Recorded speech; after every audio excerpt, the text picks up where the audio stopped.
Welcome back to another episode of Hail Yes, a Michigan football and basketball, keyword basketball podcast by the Detroit Free Press. I'm Andrew Burkle, of course, joined by our Michigan beat writer, Tony Garcia. And Tony, it's been a few days since we talked to our listeners here. There's been a lot of stuff that's happened since. We've obviously had the Michigan-Ohio State game that we'll get a lot into. We've also had signing day. We've also had an epic run for Michigan basketball through a tournament out west. I mean, it's almost hard to even know where to start, but obviously we got to start with Michigan-Ohio State, right? But first, Tony, how was your Thanksgiving week outside of literally barely putting your laptop down? Yeah, I was going to say Thanksgiving feels like a year ago, and it was like 7 days. It was like 7 days ago. And unfortunately, I mean, that was the only drawback of trying to, we recorded the Michigan-Ohio State pod, which was our last one, on Sunday, like the day after Michigan beat Maryland, because we wanted to get it into people's feeds early. And that was the only drawback of doing it early in the week, because we didn't get to talk Michigan hoops and I think the most incredible 3-day run I've ever seen from any college basketball team. Like, that's not hyperbole. I've never seen what Michigan did to Las Vegas by anyone ever. So we didn't get to touch on that. And then with signing day this week, and then also Andrew's he hosts this Michigan show with me, but unlike me, where all I do is focus on Michigan, you got to take care of all the sports. So the Lions had a Thanksgiving game. The Pistons are, I would say, red hot. They kind of fumbled one away to the Bucks. The Wings are going on. And then Michigan State they hired a new football coach. Their hoops team has been good. They're announcing big athletic department things and financials and all that. So you've just been so busy too. We haven't even had time to carve it out, but we are making time today. And it's kind of good that the vast majority of signing day, it is right now as we record Thursday, December 4th at 11:16 specifically a.m. as we're getting this thing going. So by the time this hits your feed, something will have changed one way or the other, but we're going to do our best to spin everything forward. But yeah, Thanksgiving was fine. When the Lions game turned on at my in-laws' house, in their classic Thanksgiving Day uniforms, I turned to my brother-in-law. I was like, do you know how many times I've watched the Lions lose in these uniforms? I mean, it's just, I still love them. I still love them. That's how you know Thanksgiving is starting, is the Lions lose. And even in this era, right? I think they're 1-4 in the last 5 years. Even when they've been good, they're still losing on this day. And the one they won last year against the Bears, they stole it. They were outplayed for 55 minutes of that game, and then they just, I think that was 2 years ago, actually. Was that 2 years ago? They lost last year as well, I thought. Who did they play last year? We'll get IT on it in a few minutes here. Yeah. Okay, it might have been it might have been 2 years ago, but whenever they did 2 years ago, yeah. Oh wait, no, you're right. They lost 2 years ago as well to who was it now? I don't know. We'll figure it out. We'll figure it out in a minute when we have some time to look this up. But in the meantime, man, lots of stuff going on. They lost to the Packers in 23 They lost to the Packers. That's what I was thinking. And they beat the Bears last year. Tech support just got back to me. Okay. We had Tech hasn't gotten on that one. Thank you, Tech. I was totally wrong, of course. But anyways, Michigan football is not to downplay it, but it feels like so much has happened in the college football universe since Michigan has lost to Ohio State. Here we are, 5 days later? The whole Lane Kiffin drama at LSU and Ole Miss stole the show nationally. Michigan State, of course, fired Jonathan Smith and hired Pat Fitzgerald within an hour, essentially. So that took over a lot of the airspace in the state of Michigan, at least. But this huge game still happened, and Michigan did not play their best. So just plain and simple, Tony, what do you think went wrong in the simplest form against Ohio State? Everything really went wrong. But really, I break it down to a few things. One, the trenches, where Michigan has leveled this rivalry and dominated over the last 4 years because Ohio State, once again, had more skill in space in players who throw the ball, catch the ball, run with the ball. But that's been the case for as long as you can go back. When they were winning, when Michigan was winning, they being Ohio State, and no matter who was winning in this rivalry, Ohio State has often had more skill talent. But Michigan has just dictated the terms up front. That didn't happen at all this year. It didn't help that obviously Haynes wasn't available. Justice Haynes wasn't available coming into the game. Max Bredesen, who said he was going to try to give it a go, was unable to go. And then Jordan Marshall, after a couple big runs early, he had a 36-yarder on the first play of the game, a 21-yarder on the next series, lowered his shoulder, re-aggravated that injury. And from there, Bryson Kuzdal is a very nice player, but if that's where I always say Kuzdal because it's Kuz, Bryson Kuzdal. If that's what you're running with against Ohio State, it's going to be a long day. And then, so that's sort of macro. And then micro, I didn't like Michigan's plan of attack at all. I mean, I looked up at halftime. Michigan had run the ball 18 times and thrown 5 passes. Now, technically, they had thrown it 6 times because there was a pass interference drawn. But Bryce Underwood was 3 of 5 for 16 yards passing against Ohio State. This wasn't the Oklahoma game where it's like, oh, we wanted to ease them into it. This wasn't even, I don't know if you want to say Nebraska, the first Big Ten game. This was game 12. Michigan had said it. Andrew Marsh spoke to us earlier in the month, and we were asking about some of the young players, him and Jordan Marshall and the 3 linemen and Bryce and the story that we've been telling all season. He's like, look, we don't even see ourselves as freshmen anymore. Like, we're just players. We're just players on the Michigan football team. That was not the way Michigan coaching staff treated this game. I mean, it felt like there were kiddie gloves on, and that's not. I mean, now Bryce, when he was throwing, was not at his best. I mean, we've seen him be much better, but it's not Bryce's fault in some regards that he wasn't even able to get into a rhythm.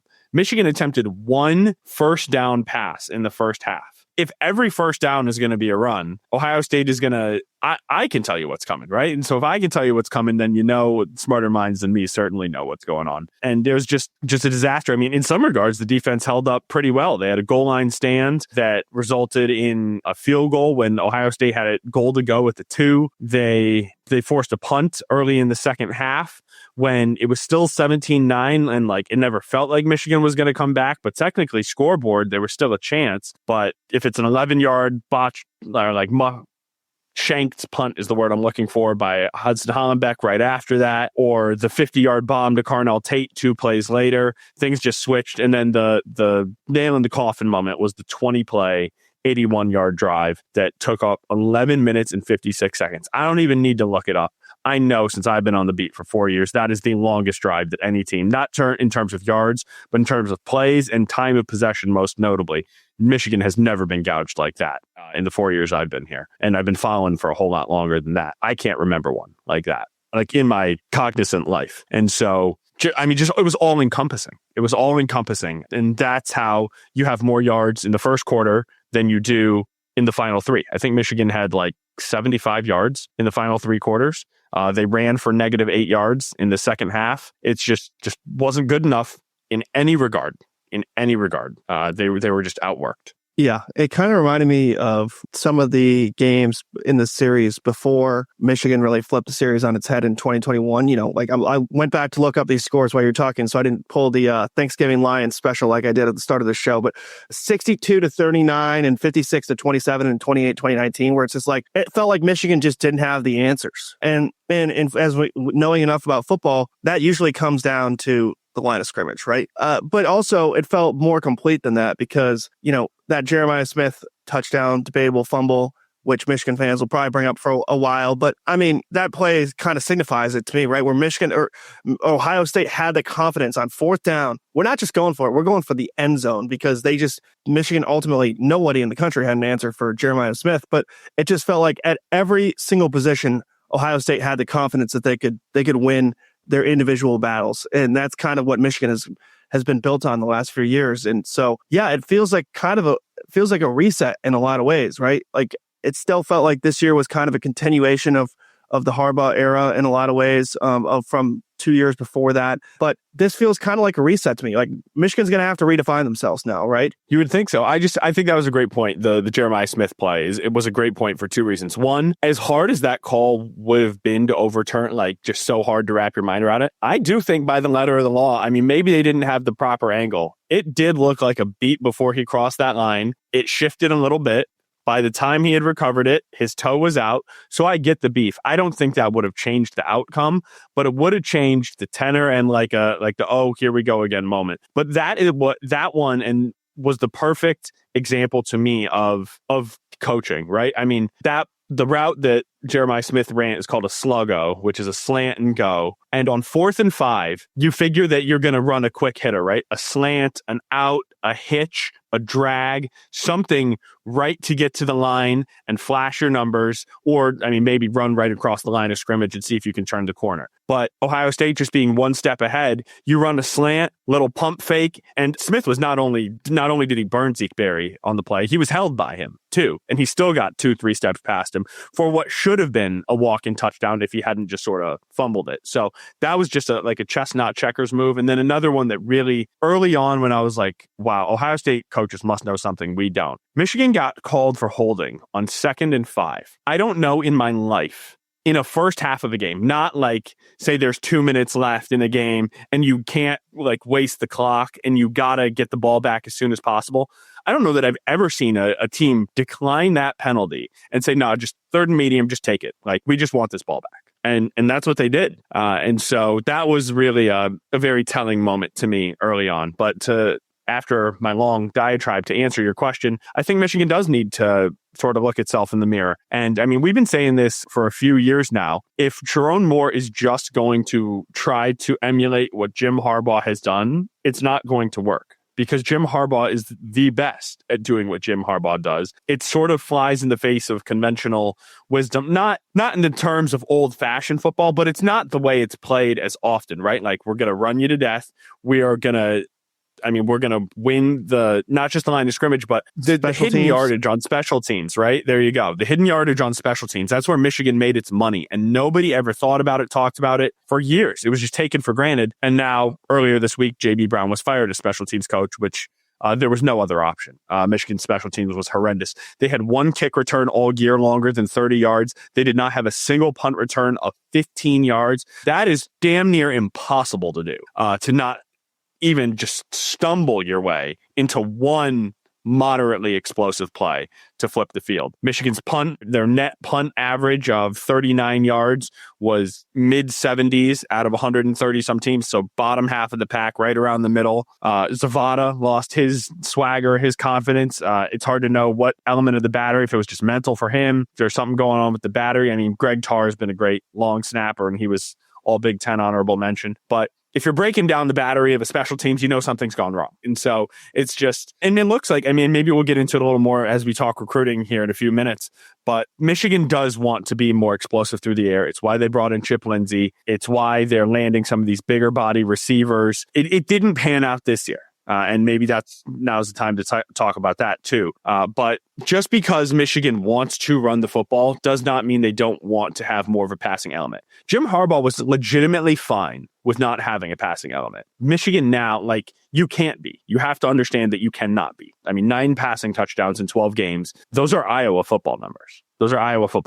I think I'd push back a little bit because I always felt that Harbaugh had a positive way of working with quarterbacks and giving them confidence and allowing them to execute rather simple game plans to the point where it was a lot of, hey, you take care of your job and then everything else will fall in place. I felt like that Michigan always had their good teams had a capable enough passing game on offense that was going to keep other offenses honest with the run game. Like, McCarthy could dice you up if you were going to load up the box on the run. I felt like they had a much better balance under Jim. That, of course, there were exceptions, but for the majority of his time there, they had a quarterback who was capable of at least throwing the ball downfield, right? At least keeping them honest. And then as the regime went on, the quarterbacks got better and better and better to the point where you had McCarthy as a first round pick. And then now it seems like they've kind of gone back to the John O'Korn times, right? Where it's like, I don't know. You looks like you want to say something. Yeah. I mean, I get what you're saying, but I think, again, a lot of JJ McCarthy's success, like, let me preface with I really liked my time covering JJ McCarthy. And I think to be all the way out on him in the NFL right now is a little premature, but things are trending in a bad direction very quickly. And a lot of it, I wonder, is how much did the system make JJ's success? I mean, Blake Corum ran for 28 touchdowns. The system helped JJ succeed like it helped Cade McNamara succeed, right? Whereas, like, there was actual avenues for success for the quarterback. I felt like this year that, and we're going to get to this in a second, that oftentimes, Bryce could have been better. He was a true freshman, right? But they didn't make things easy for him. Ever, I felt. Like, even going back to JJ's early time, like when he was first getting snaps, like, it felt like they were putting him in a position to succeed. And I did not get that vibe a lot this year, where it's like, oh, these are the layups. They're really helping Bryce get the layups and easy success here. Yeah, no, I get that point. I would guess the one game I would point to is the first 3 quarters of Northwestern, where Michigan was just RPOing Northwestern to death. And he had what were essentially long handoffs to Andrew Marsh in the slot over and over. I mean, Andrew Marsh had like 180 some receiving yards that day, but there was few and far between. I totally agree with what you're saying. My point about JJ and that passing offense is, and maybe now we're getting I'm diverting too far from the main point, but yes, they gave him layups, but it was all part, and maybe this is just a different way of what you're saying. It was all part, like it was limited by the constraints of the system. There was still there was not a lot of deep shots. Like for years, we were asking if JJ McCarthy throw the deep ball? Can JJ McCarthy throw the deep ball? Right? Like that was a talking point for years. And it was because so much of everything was underneath. And now maybe they were just trying to take things really slow with Bryce. I don't think that was the right play. I feel like next year, this will have certainly served as a development year, but nobody could have seen, I mean, maybe like haters, right? Like would have predicted something like this. But I don't think any real pundit who knew the pedigree that Bryce Underwood came in with and what he was capable of, like from a talent perspective, and what Chip Lindsey's offense had looked like previously, I don't know who would have predicted that that Bryce would only have thrown for 9 touchdowns this year. And that's a simplistic number, 9 touchdowns, but it was pretty low completion percentage, 61%.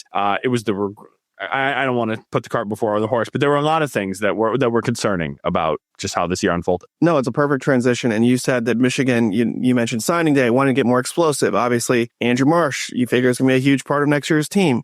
They went out and got Donovan McCulley for a deep threat this year. But I feel like that the actions have spoken louder than the words. I guess in this comparison would be in the recruiting and the targeting who you're getting in players, because you look at Bryce Underwood, and we want to do a season recap here with him and just kind of take a step back. It just felt like that this was never the offense. It just never fell into place, putting it simply, right? It just never kind of all was clicking on all cylinders, besides those 3 quarters in that Northwestern game that you mentioned, where it's like, oh yeah, this is what it can be, right? But it just felt like it was too hard to find that. And it ultimately led to what statistically can only be called an underwhelming season for Underwood in his first year, even though everybody I've talked to who's watched Bryce Underwood or listened to, NFL experts, people you're just watching a game with on the couch, everybody agrees that Underwood looks the part. His ball comes off different. There's just something about him like, oh yeah, he looks the part. Like everybody, that pass was flying colors, but statistically, it left a lot to be desired. Yeah, it did. And for me, the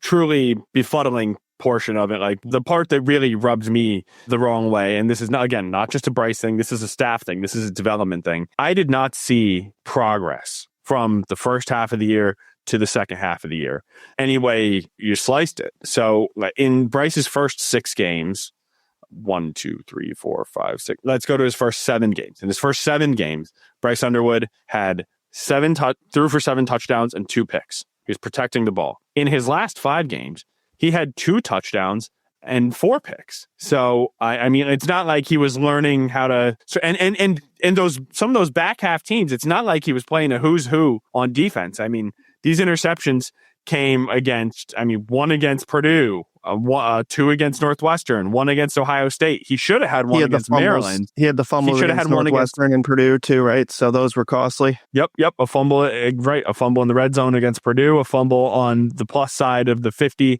against Northwestern, a near fumble against Michigan State, a near pick against Maryland. It was just, and these were all in the final 5 games, right? So not really protecting the ball. And then, another simple number, completion percent. He throws for 86 yards against MSU, 145 against Purdue, 63 against Ohio State. Only 1 game of these final 5 did he complete 2/3 of his passes. Now, I guess Northwestern was 65.5, so that's pretty close, but fine. 2 of the final 5, he completed over 60%. And so it was just, you've said it. He didn't get into a rhythm. It's not like the NFL where you're going to go through 1, 2, 3 reads, then go to your check down. But just look at how quickly he was going to his check down against Ohio State. There was a play where he had Andrew Marsh run and open up the seam, but he'd already bailed and thrown on like 3rd and long. He'd already checked it down to Cusdell. There were just missed passes, missed opportunity, like wide passes. I can think of a third down, like corner route to Donovan McCulley, where he had the room above the quarterback and underneath the safety. Is kind of a tight ball, but I've seen him throw it in the window. And maybe that's because he just never had a rhythm against the Buckeyes, but he takes McCulley completely out of bounds. And so it was just bad. It was just not a good game, and it was just not a good year. I don't know how else to objectively quantify this season. Now, Michigan's going to say, "Oh, we had 3 true freshman linemen, we had young receivers, and all." It was a young team. It was. That's all true. That's true. But by the end of the year, you've got a lot of reps together, and you are more talented. Even if you're young, you're more talented than Purdue. You're more talented than Michigan State. You're more talented than Northwestern. You're more talented than Maryland. And now they did win all 4 of these games, but 2 of them were ugly.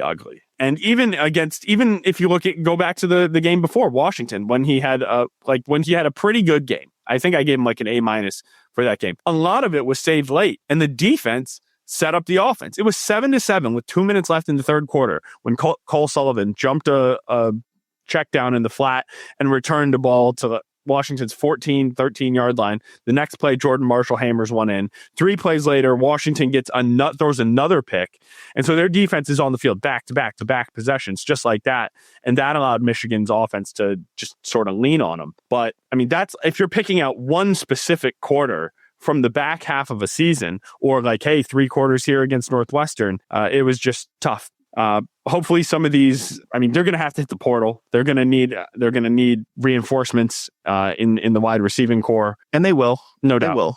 Yeah, they will. Michigan has shown under Sherrone that they've been able to at least be able to identify and sway guys, right? Like they got McCulley was, a decent pickup, and there's been other guys as well. So we can go down the list of all the transfer portal guys that got and have been helpful to the team. But in the meantime, let's take a quick break. We want to talk about signing day and kind of how it fits into Michigan's identity. So we'll continue this conversation on the other side of a quick break. We'll talk to you guys in just a second.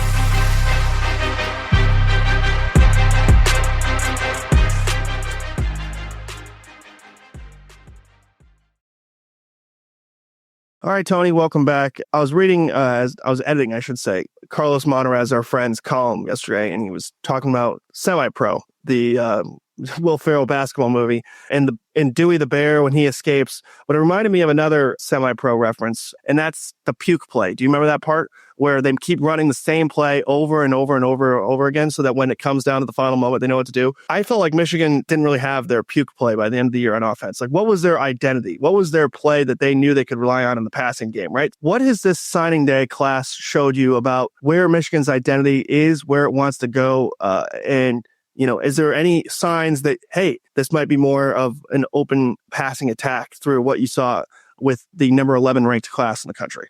Well, I think it shows that the places where Michigan has had success, it is able to sell success, right? So if you look at the 2 headline stars of the class, Carter Meadows, the edge, and Savion Hyder, the 5-star running back, both of them are 5-star players and top 10 players in the country in 24/7 Sports composite rankings, and both out of the DMV area, right?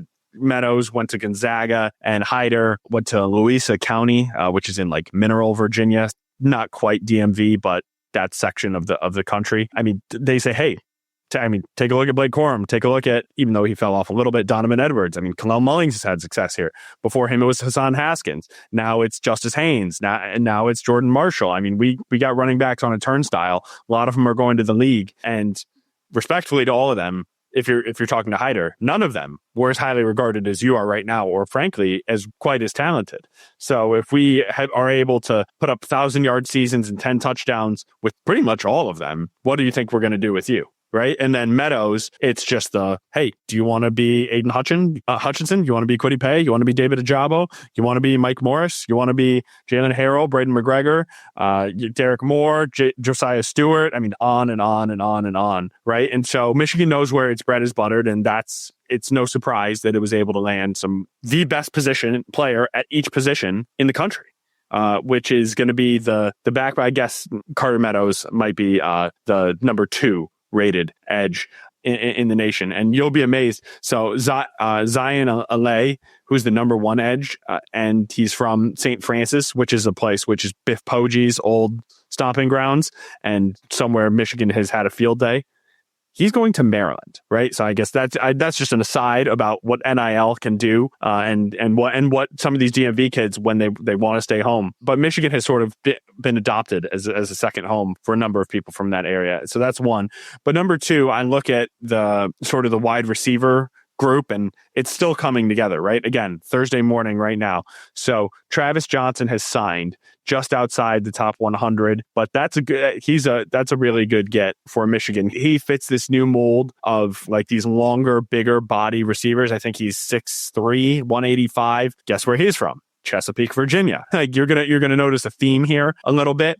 He's just, 107 in the nation, top 15 wide receiver in the country. I think Andrew Marsh might have sort of helped pull that off, because Virginia Tech was looking hard to flip him, and our good friend from James Franklin, who came from Penn State there, but he did end up signing with Michigan, and now that's one of the two 4-stars who had verbally committed to UM. The other is Zion Robinson, and he is from Texas. His dad is like a 2-time Olympic qualifier in the 800-meter dash. So he's got great, both of his sisters played basketball in college, one at SMU. So really athletic family. But his dad is also the director of track and field at TCU. So TCU's trying to make a push. Stanford, who is just going on a run right now with a new coach and a new GM, they were in his Final Four. They are trying to land him. Texas, it sounds like, is getting in on the mix. So Zion on Wednesday said that he is delaying his signing. That one does not feel like a great sign for Michigan, but that's not just a Michigan thing. That happens. I call it bag talk, right?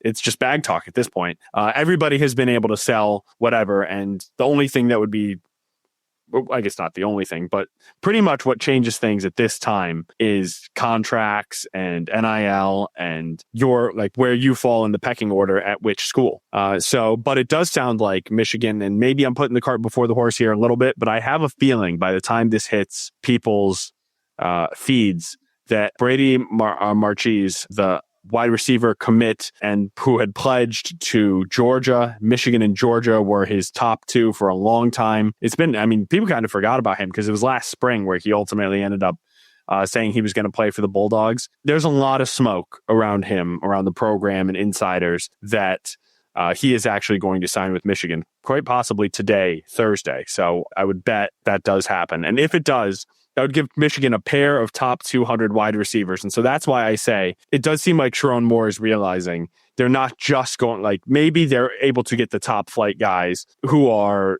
running backs and edges, but they are heavily investing in targets for Bryce Underwood. They got some solid offensive linemen in Malachi Lee and others. The name is escaping me right now, from Needham, Massachusetts. He's a lineman. It'll come to me in a few moments. But Michigan's building through the trenches, run game. It was pretty standard class for Michigan, just with slightly higher upside than what Harbaugh was putting together at the end of the year. Right now, it's rated 11 in the country. So I know that was very wide ranging, but hopefully that someone answered your question. Oh, no.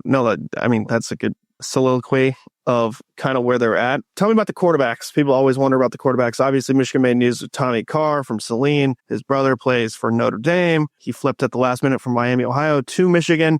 And now I hadn't noticed, but he's been upgraded to a 4-star, and he's actually passed Brady Smigel, the other quarterback in the class. So tell me about the two QBs in this one.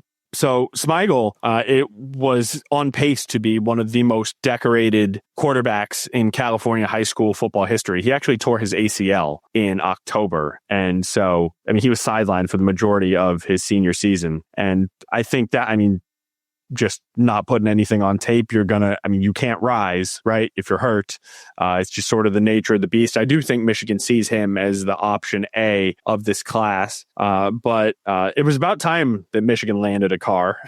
I think CJ shocked everybody when he went to Notre Dame.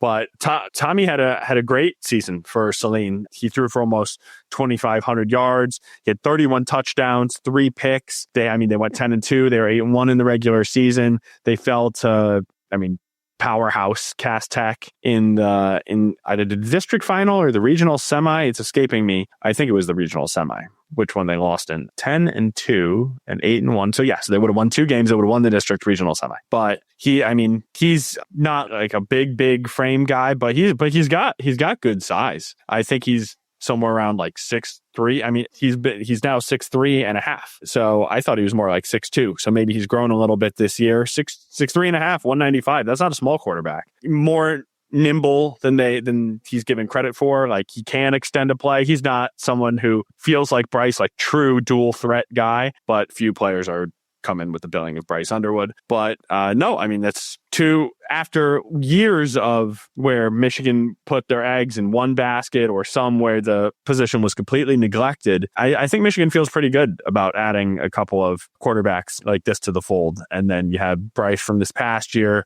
They've already got a 2027 quarterback locked in. Is it Brady Hart? Who, I mean, I've been on the 26 class, so now it's escaping me. Brady Hart might have been the player who flipped. I'll get back to you on who it was. And Underwood allows them to take on people who they think have a high ceiling and maybe they're, might not be ready to play in the next year or two, right? Like if Tommy Carr or Smeagol, how do you say it? Am I saying it wrong? I think it's Smeagol, yeah. Smeagol. If either one of them, or I mean, obviously Smeigel's coming off the torn ACL, right? Like Underwood allows them to really shoot for the stars with these two quarterbacks, right? And really try to get something for the future as far as high upside and maybe a little bit more development. Yeah, well, lots more coming with the recruiting. We'll have the transfer portal will be open before we know it. Michigan got maybe probably their best player on the team this year, Justice Haynes, before he got hurt, right? In the transfer portal. So a lot of turnover still to come in the coming weeks. The portal opens, is it January? What do you know the exact date? 2nd or 3rd? I should know the date, but I think it's January. Yeah, it's the 2nd or the 3rd. And also, it was not Brady Hart. Brady Hart was the former 4-star who decommitted. It's Peter Bork in the 27 class, and he's top 85 guy. So Michigan they are solidifying their quarterback situation year over year over year. No doubt. And having Tom Brady on campus for Michigan Ohio State and JJ McCarthy is a first-round pick. I mean, they have stuff to sell right now, right? So certainly doesn't hurt. Let's finish up with a quick conversation about basketball. A lot of it is kind of, outdated, to be honest, since it's happened so long ago, but this is just the nature of when we were able to record. So we still want to talk about one of, if not the best basketball teams in the country. I mean, it wasn't great against Wake Forest. TCU wasn't pretty, but I'll be darned if they did not figure something out before they went to Las Vegas, because man, this looks like a whole new team right now. It does. Winning 3 games over top 50 Ken Pom teams by 110 points, by 30, by 40, or by 40, by 30, by 40 over San Diego State, Auburn, and Gonzaga is just unbelievable. Unbelievable. You can go down the list. It's not like someone was putting up 35 and 15 a game and they're relying on a star and Yaxel is obviously the guy who stirs the drink. But even if they lost Yaxel, and knock on wood, I'm not putting that in the ether, but I'm just making the point.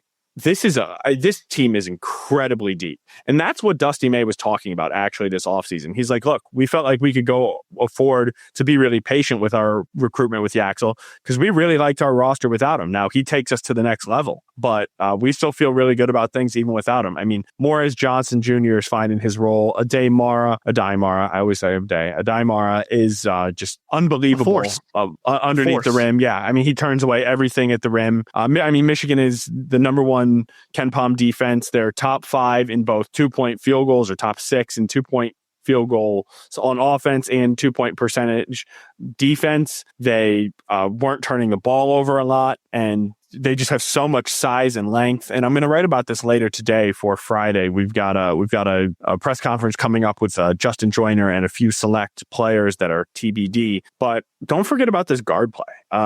Elliot Cadeau is, sometimes there can be a few minutes where he's out of whack, but he really sets the pace, pushes the pace. Trey McKinney, multiple times Dusty has said this guy has the maturity of like a 5th-year senior, and he's a true freshman who's been playing actual college basketball games for like 40 days. Then you got LJ Kaysen, who is a great depth piece, sort of an energy guy.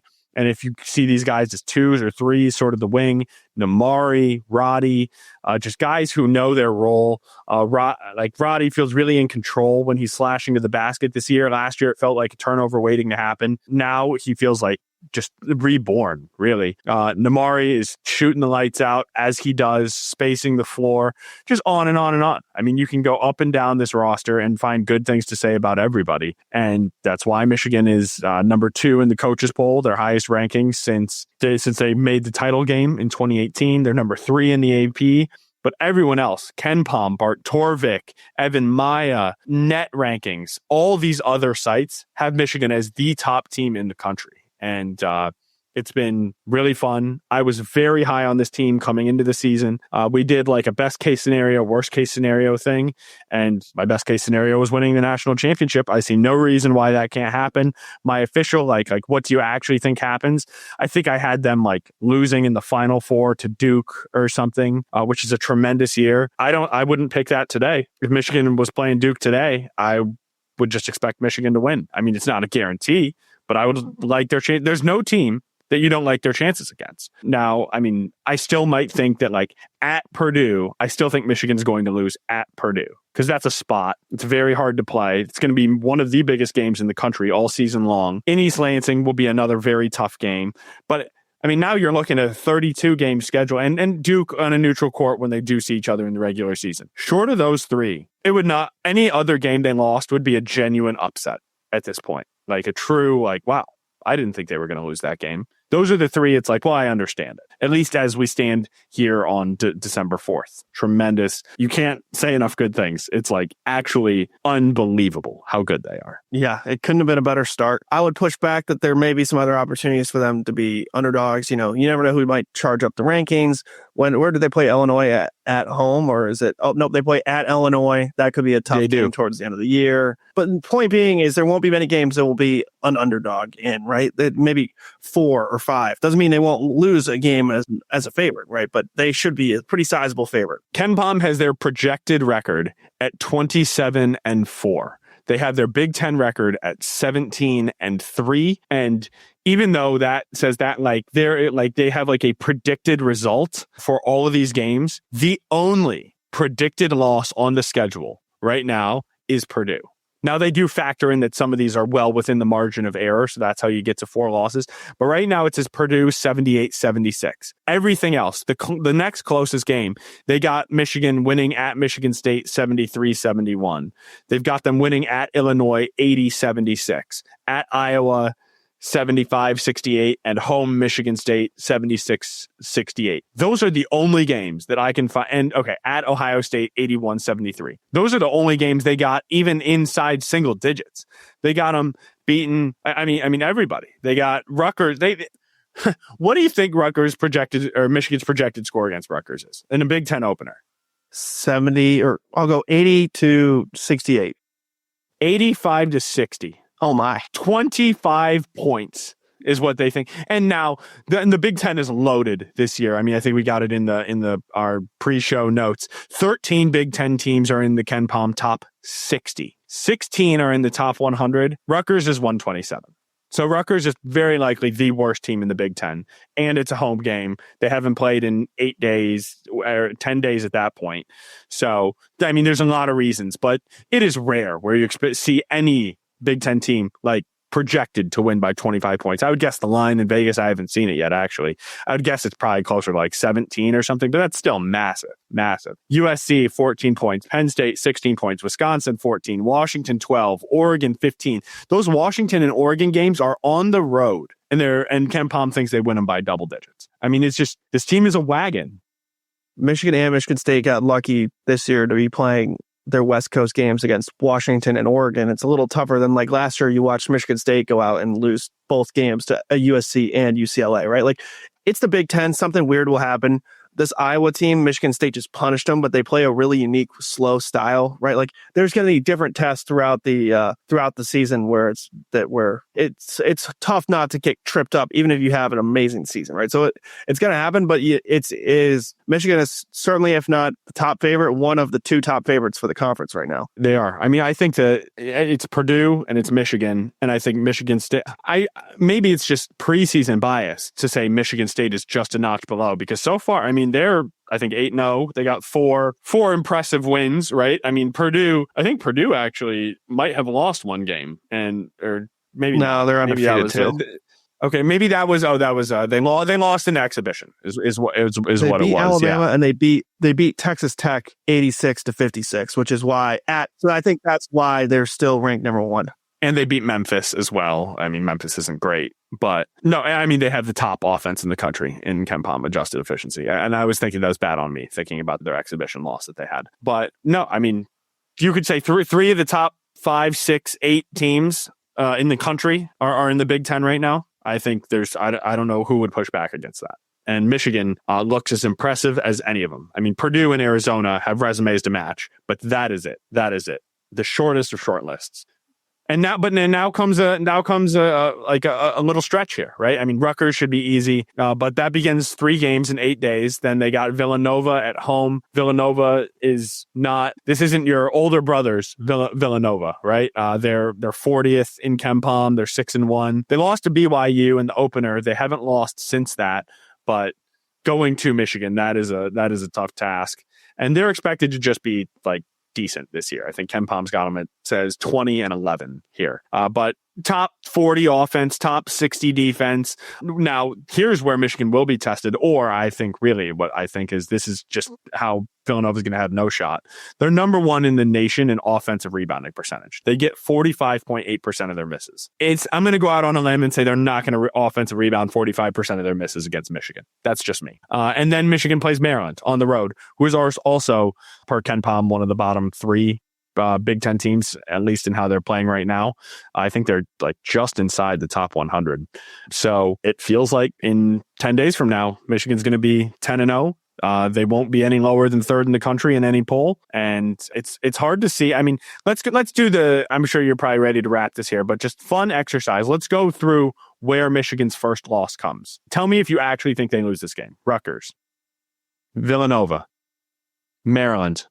That's the first one that makes me give me a little pause. Possible trap game, first Big Ten road game, but still no. Okay, LaSalle, McNeese. No and no. Though McNeese, they don't have Will Wade anymore, but dangerous history there, right? Michigan is not losing to McNeese at home. USC, Penn State. I'm going to lump them together. If USC was on the road, I would take SC, but I'd say Michigan wins them both. Yeah. Okay. And then Wisconsin at home. I mean, obviously, it still has to be Michigan, right? I mean, Wisconsin hasn't proven anything yet. That's 15-0. That would be 15-0. And then they go to Washington and Oregon. I could see maybe. I mean, not that either. I could see maybe Oregon. Just because Oregon. Yeah, I didn't realize how bad of a start they got. They're 4-4 really this year. They've lost 4 in a row. But they still have good talent. They got Jackson Shellstad and Nate Biddle. They lost. I mean, to Auburn, San Diego State, Creighton, and USC by 5. So there's not a terrible loss in there. They should have won at least 1 or 2 of those, right? They should have, but there's not a really bad loss on there. Yeah, but Michigan's like, they got shellacked. We hammered San Diego State by 40, and you lost to them the next but that's night. College basketball. And they lost to Auburn by 11 the night before, and then Michigan beat them by 30. I would say that just because of the nature of college basketball, it's just a data point. It's just a data point. I would say because of the nature of college basketball, Michigan is probably, to get to Washington undefeated, is probably like minus 150, just slightly more than a coin flip would say yes, just because it's college basketball and weird stuff happens, right? Like that 15-0 is not easy to do, like no matter how good you are, right? So I'd say, would you say that's fair? And you'd probably would take the yes in the minus 150, right? Yeah, I would play it. Although, as we saw how I faded down the stretch of our picks, thanks for not bringing it up. That was kind. I was maybe nice. Yeah, maybe don't do that. But no, I mean, It's hard for me to find a loss. I mean, the first real time where I would be like, okay, I think there's a very, not a more likely than not, but a very, very good chance they lose that game is at the Breslin on January 30th. That's the first time where it's like, I think that is about the definition of a coin flip. I would pick them at home. I don't know if I'll be able to pick them on the road there. I know I want to wrap this up, so I'm sure the listeners are feeling the same way. But the only thing that will make things even more interesting is Michigan State's opening, and I think it has something to do with these new 18-team leagues, right? Like you just have some not as competitive teams in it. It's like you think of the contrary, where it's like the Big Ten Hockey League, where like every game is a dogfight, where it's like once you sparse it out to 18 teams, there's a lot more just talent on the up end, but also the low end, and you see in football too. But anyways, so 18-team league. Michigan State opens with Iowa, who they just beat by 19, at Penn State. I'm just going conference. At Nebraska, okay, I mean, they should win that game. USC at home, Northwestern at home, Indiana at home, and then they have that same trip out to Washington and Oregon. So they could easily be going shot for shot all the way right into that game against Michigan, right? So there's some winnable games on there too for Michigan State, and so that could really create some. This rivalry is at its best when both teams are really good, and I think we got another year of that. I think they will both be in the top 10. I mean, Michigan State may lose to Duke this weekend. I could see them dropping one of those, a couple of those. I mean, Michigan State could have 2-3 losses or one. I guess still, none. But if MSU is just 13-2, 15-2, 17, whatever it would be. 15-3, I don't know. Yeah, if you got 14-1 Michigan against 13-2 Michigan State, and they're both 6-1 in the league or something, I mean, that's going to be unbelievable. Feeling like it's not a big game, right? Yeah, exactly. So, okay, we'll have plenty of time to talk about basketball. We might, just so the listeners who have made it this far know, we'll probably shuffle it around recording dates based on when Michigan plays. Like I'm thinking Michigan plays Villanova on Tuesday, right? So it makes sense for us to just go ahead and record on Wednesday rather than before the game. So there'll be some wiggle room there just because the college basketball schedule is so flexible. So bear with us. But when you see us in your podcast feed, wherever that may be, make sure to like, subscribe, comment, all that good stuff. Thank you to our acting editor, Ryan Ford, who does an amazing job. Absolute beast mode this past Thanksgiving. That's all I can say. Thank you to Nicole Avery Nichols, our editor-in-chief, who makes it all possible. And of course, thank you to Robin Chan, the person who edits us all together and makes us sound good. So with all that, we'll talk to you guys next week. Enjoy some good hoops and have a good weekend.